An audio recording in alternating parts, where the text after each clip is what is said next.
This conference will now be recorded. Hello students, very good evening to all. So yesterday we had discussed about the theory of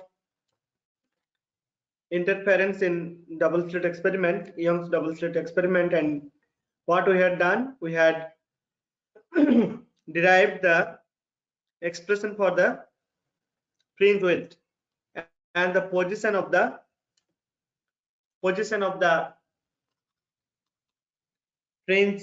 fringes, okay, bright or dark fringes. So what was the position we had seen for the bright one? It was n d lambda by d, right? And for the this is for bright fringes. These are the positions of the bright fringes, okay? All right. And what are the positions of the dark fringes?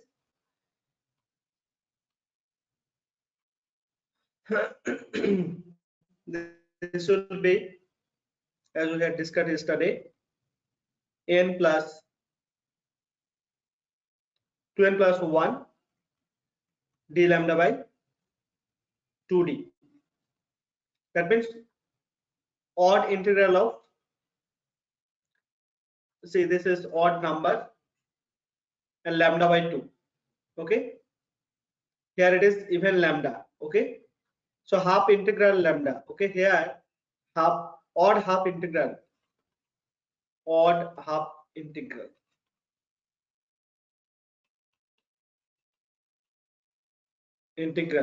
okay? Odd half integral multiple of lambda. So those positions will show you. I'll show you here again. Multiple of lambda here, okay? This is odd number. This is, see here, n actually starts from 0, 1, 2, etc. But here actually n starts from 1.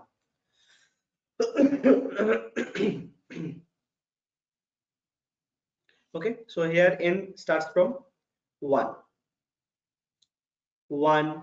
2, 3, etc. Okay, so these are the positions of the interference fringes in general. Okay, if I want to have first bright fringe, then I will have d lambda by d. Second bright, 2 d lambda by d. Third bright fringe, 3 d lambda by d, like that it goes. So this is for bright fringes. First bright, second bright, third bright, okay? Third, we can say first order, second order. Here obviously order is not required. I'll show you what I'm writing here. And in case of dark, y1 will be at, say, n is equal to 0 means d lambda by 2d. Then n2, that means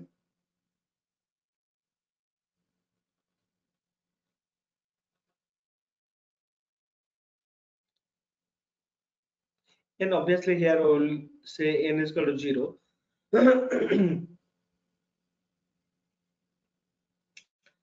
Or better to take, yes, so this is fine. So first dark will be n0, so where n is equal to 0, okay? Then second dark will be n is equal to 1, that will be d lambda by 2 small d, okay? So this d lambda by d, this is beta. Actually we can write in terms of beta. So d lambda by d is beta, right? Fringe width. And interestingly, fringe width for both bright and dark will be the same. So that is denoted by beta, that is d, capital D lambda by small d. So this is the fringe width, okay? This is fringe width.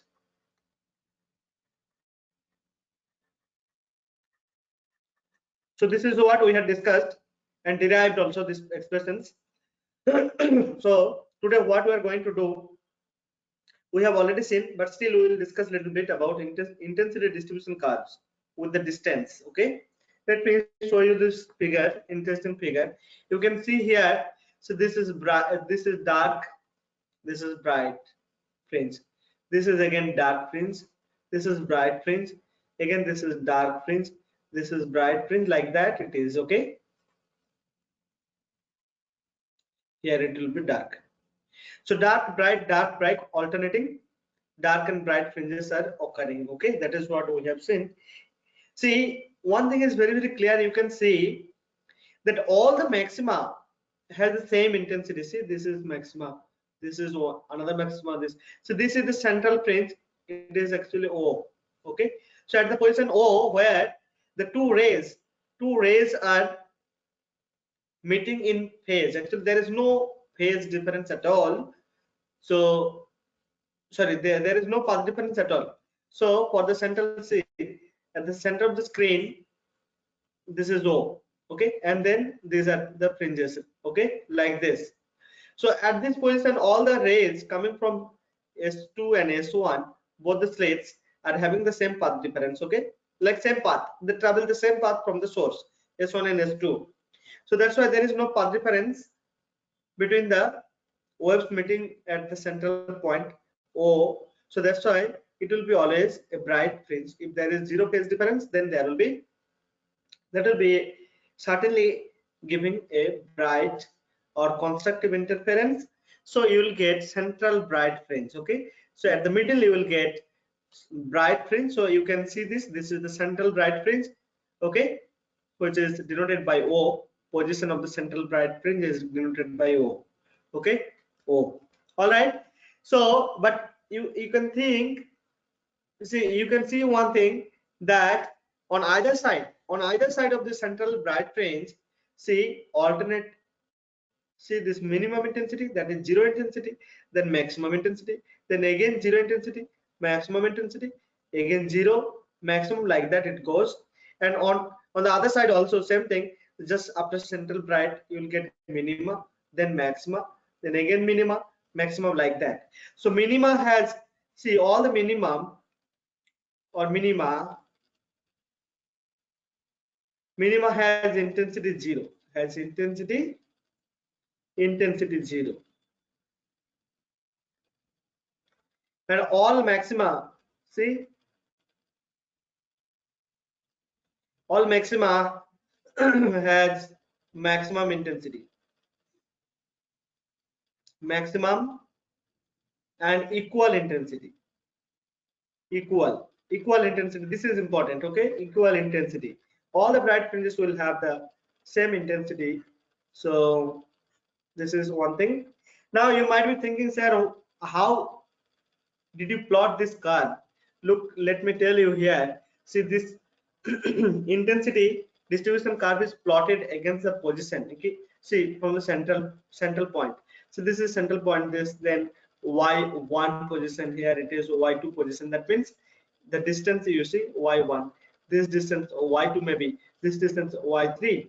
So as we go from the central point away, like both sides, on either side of the central fringe will get alternating dark and bright, and we have seen that all the dark will have zero intensity and all the bright fringes will have the maximum intensity. Now suppose, see, the positions are very important. See, as I said, the position of the bright fringes will be n into d lambda by small d. See, n is equal to 1, 2, 3, etc. We can put. So this is the position of the bright fringes. You look here, this, say, on the positive side, on the right hand side, see, this is the position for the first bright fringe. Okay, so this is the first bright fringe. So if I put n is equal to 1, it will be d lambda by d. Look here, then second one is 2 d lambda by d, third one is 3 d lambda by d. Similarly, these positions also you can denote. So this will be actually d lambda by 2d. Okay, then it goes as 3 d lambda by 2d, like that it goes. Okay, so this is the plot of intensity with respect to, like on either side of the central bright fringe with respect to the positions. Okay, their positions where they occur. Now see, if the intensity, suppose the interference beams have the same amplitude. Suppose superposing waves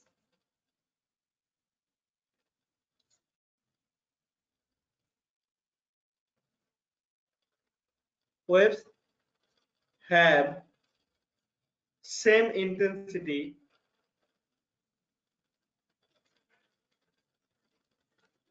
A. So in that case, you know what will be the intensity of the bright? Sorry, this is same amplitude. This is not intensity, this is amplitude.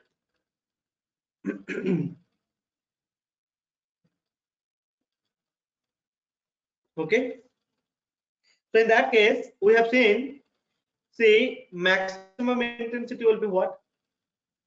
If both of them, see, we have already seen that intensity will be actually root over I1 plus root over I2, root over I1 plus root over I2 whole square. That means root over I means, say, I is proportional to A square. So it will be A1 plus A2 whole square, right? This is maximum intensity. That is what I'm writing here.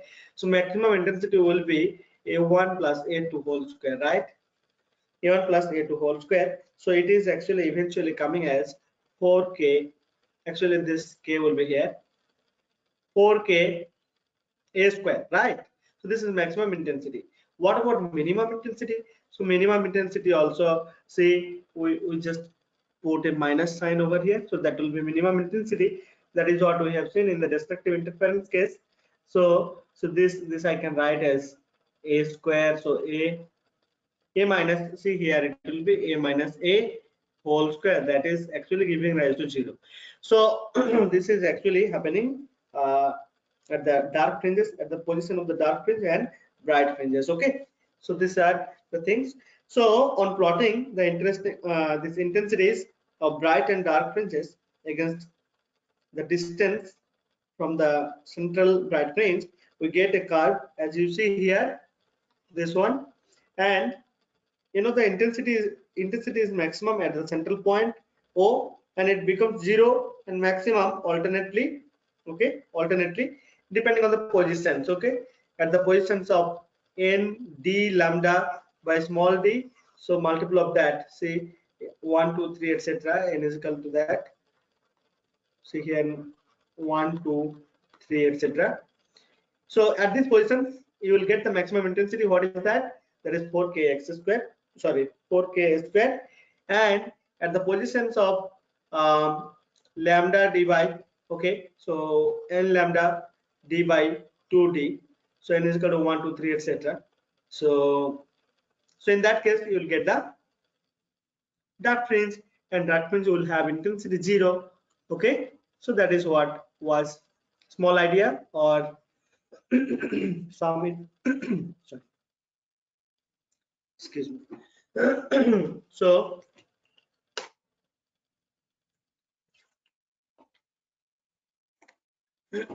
this is about brief idea. So this occurs, as I said, this occurs at the bright point.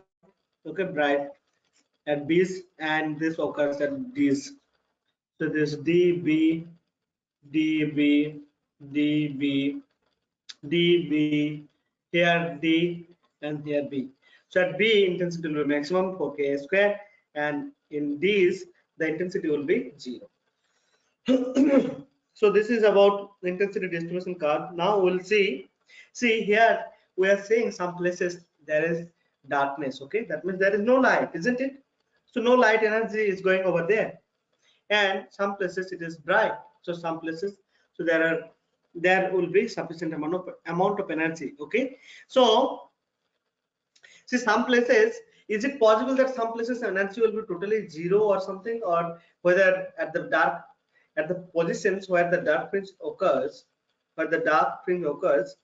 whether energy is getting distracted, I mean destruction of energy is happening, or disappearing of energy is happening. So what is that? How is it actually highlighting the conservation law of energy here in this interference? The answer is no. Conservation of energy is not violated here. You know what happens? See, I'll just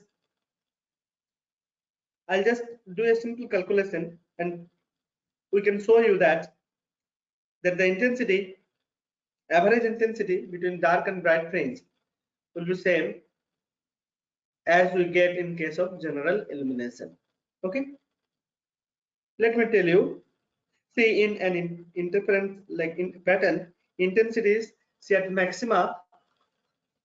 So at maxima, this will be directly proportional to A1 plus A2 whole square, isn't it? This is what we have seen. And minimum directly proportional to A1 minus A2 whole square. Right. Now the question is, see, if I take the average of this, average, what we get, we get, see, we'll just take A1 plus A2 whole square plus of A1 minus A2 whole square divided by 2. So this will actually give you, no, I'm not writing equal, I'm writing proportional. So this will actually become, proportional to A1 square plus A2 square. So this is becoming like this. Okay, that means what? If there is no, see, now one more point, if there is no interference, this is in case of interference, if there is no interference,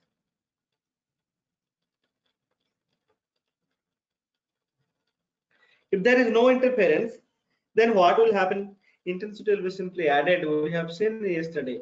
Okay, that will be I1 plus I2. This is the resultant intensity. So I1 plus I2.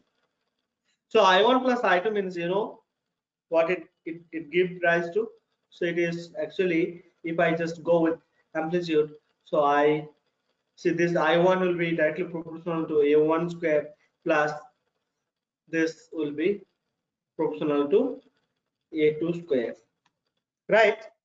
So from here you can see very much that this average value of the intensity and this intensity of, in case of general illumination where there is no interference occurring, is the same.